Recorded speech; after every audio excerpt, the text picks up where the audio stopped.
मेवात के कड़कड़ में शूरवीर योद्धाओं की कहानियां दबी पड़ी हैं। एक ऐसी ही कहानी मेवात में जन्मी आसिया खातून की है, जिसकी आवाज अंग्रेजों के दिलों में दहशत पैदा कर देती थी। अंग्रेजों ने जब उनके शौहर मौलाना इब्राहिम को गिरफ्तार किया तो उन्होंने कहा, मौलाना मर जाना लेकिन इन जालिमों से माफी मत मांगना। आसिया खातून की आलो औलादें देश की आजादी के लिए शहीद हो गईं और देश आजाद भी हो गया। लेकिन अफसोस की बात है कि गैरों ने तो क्या, मुसलमानों ने खुद इस नायिका को भुला दिया। आसिया खातून का जन्म 6 अप्रैल 1918 को हरियाणा के मेवात शहर में हुआ था। ये अलवर के मशहूर आलिम दीन मौलाना इब्राहिम की बीवी थी। 1930 में जब महात्मा गांधी ने नमक सत्याग्रह आंदोलन की शुरुआत की तो मौलाना इब्राहिम इस आंदोलन को भारत के कोने कोने में पहुंचाने का जरिया बने। मौलाना इब्राहिम की वजह से गुजरात से लेकर दिल्ली तक मुसलमानों की एक बड़ी आबादी ने नमक सत्याग्रह आंदोलन में हिस्सा लिया।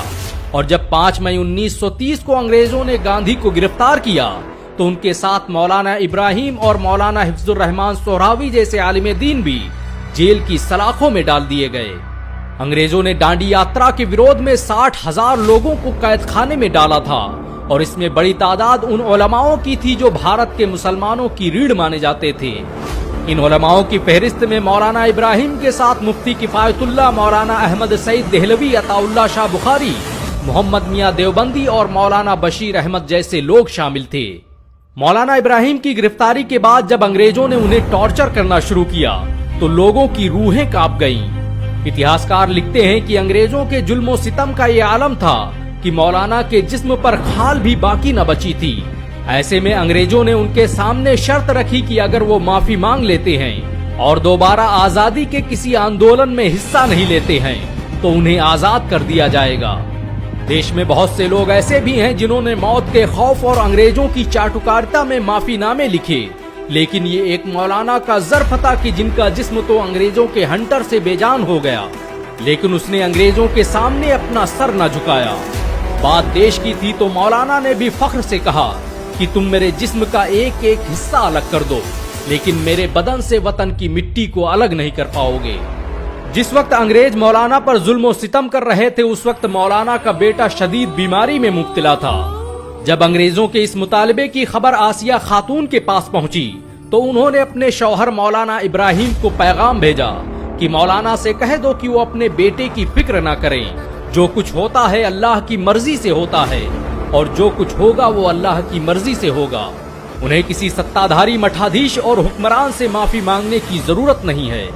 आसिया खातून की ये वो आवाज थी जिसने अंग्रेजों की नींदें हराम कर दी और फिर विद्रोह का एक सिलसिला चल निकला और आंदोलन के विरोध में बंद हर इंसान ने अंग्रेजों से माफी मांगने से इनकार कर दिया।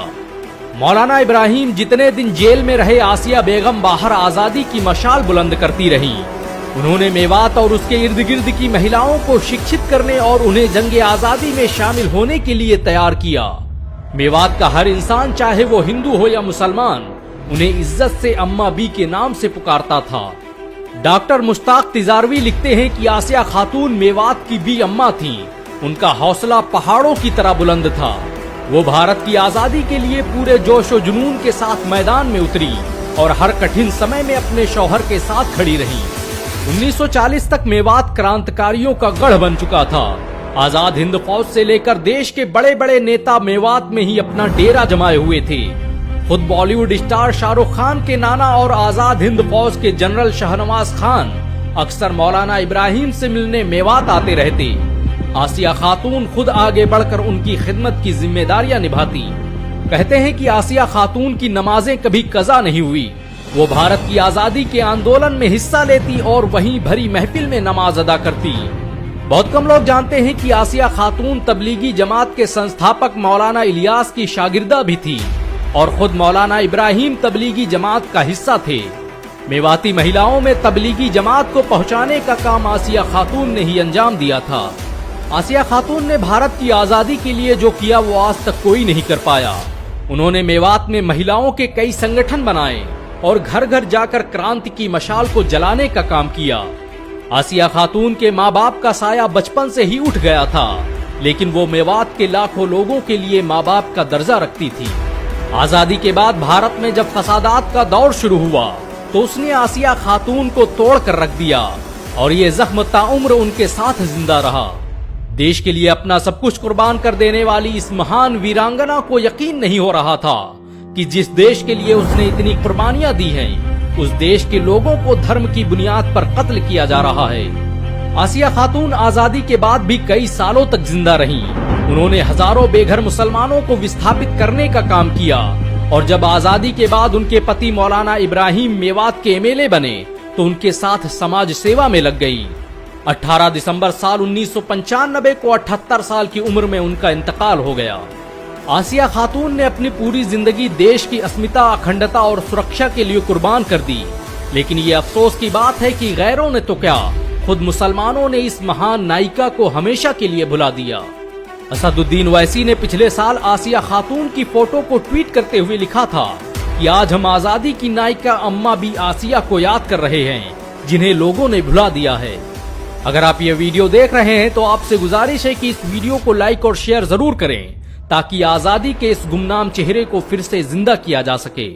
अगर एक मुसलमान होने के नाते आपको गर्व महसूस हुआ हो तो इस वीडियो को लाइक और शेयर जरूर करें। ऐसी और वीडियो को देखने के लिए हमारे चैनल को सब्सक्राइब करें, घंटा जरूर दबाएं।